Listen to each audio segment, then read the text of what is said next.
पृथला विधानसभा में हम इस वक्त मौजूद हैं। कल एक बड़ी रैली नैनपाल रावत जो कि विधायक है पृथला विधानसभा से वो करने जा रहे हैं।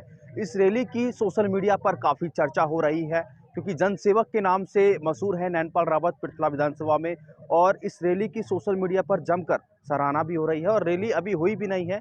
किस तरीके की ये रैली रहने वाली है, क्या नैनपाल रावत 2024 चुनाव से पहले एक शंखनाद करने जा रहे हैं, हमारे साथ मौजूद हैं। सर, एक कल बड़ी रैली, इसकी सोशल मीडिया पर बड़ी चर्चा हो रही है और चर्चा ऐसी भी है कि जो अलग-अलग राजनीतिक पार्टियां हैं, उनकी नज़र आपकी रैली पर है। देखिए, किसकी नज़र है, किसकी नहीं है, ये तो मैं नहीं कह सकता।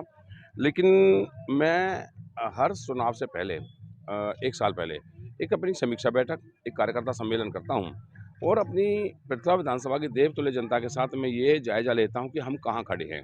चुनाव किस तरह से लड़ा जाए, कोई पार्टी की टिकट है, तो किस तरह लड़ा जाए, नहीं है, तो कैसे लड़ा जाए। और तो आपने देखा 2019 का चुनाव इस जनता जनार्दन ने मुझे इंडिपेंडेंट जिता कर के रिकॉर्ड तोड़ा था। और मैं इस पृथला परिवार कार्यकर्ता सम्मेलन के माध्यम से मैं ये कह सकता हूँ कि एक बड़ी भीड़ यहाँ पर जुटने वाली है और कई हज़ारों की तादाद में, इवन देन की अगर मैं संख्या की बात करूँ तो 50,000 के आसपास की संख्या भी ये हो सकती है।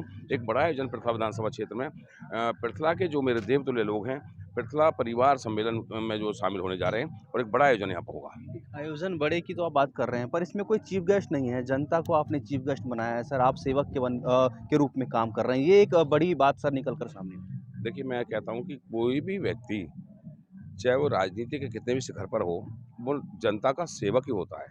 मानने को, बनने को कोई कुछ भी बने, मानने को कुछ भी बने।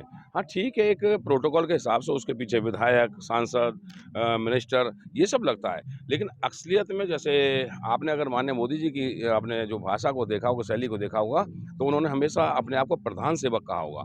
और मुझे किसी ने सिखाया नहीं है, मुझे बाय बर्थ अपने मन में ही ये चीज़ है कि हम जनता के सेवादार ही हैं और इसीलिए मैं जनता को भगवान का रूप मानता हूँ और भगवान रूपी जनता से हमेशा आशीर्वाद लेकर आगे बढ़ता हूँ। और बाकी चीज़ों पर ना पार्टियाँ, सत्ता ये सब बदलती रहती हैं, पार्टियाँ बदलती रहती हैं, लेकिन जनता कभी नहीं बदलती, जनता सदैव स्थिर रहती है।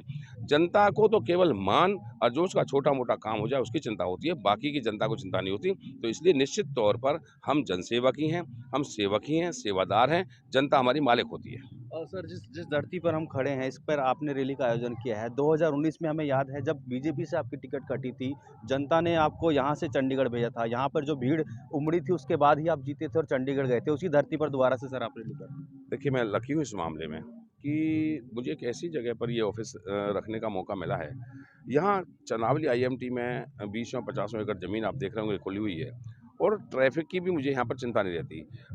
आज आप देखोगे कि अगर जितनी भी बस मैं समझता हूँ कि 200, 250, 300 से ज़्यादा बसेज़ आएँगी, हज़ारों की तादाद में काफ़िला आएगा, तो गाड़ियों का और सभी यहाँ पर समा जाएगा। सबके जो ना आपका उसकी व्यवस्था है पार्किंग की, वो सारी चीज़ यहाँ पर है और एक बड़ा मैदान है और अच्छा मैदान है। तो रैली पहले मैंने यहाँ की थी और जो आपने जो चुनावी रैली देखी होगी या उसके बाद इनका जो मैंने धन्यवाद समारोह देखा होगा, ये उससे कई गुना बड़ा होगा।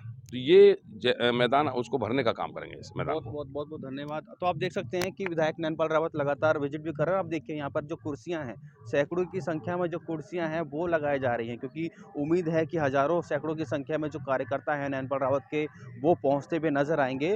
तो जिस तरीके से कल इस रैली का आयोजन है और काफ़ी बड़ी रैली पृथला विधानसभा में होनी है, कयास ये भी लगाए जा रहे हैं कि जो विधायक नैनपाल रावत जो कि निर्दलीय हैं, वो अपने शक्ति प्रदर्शन का इस रैली के माध्यम से इज़हार करेंगे। मेरे सहयोगी विशाल के साथ राजा पटेल, खबरें अभी तक।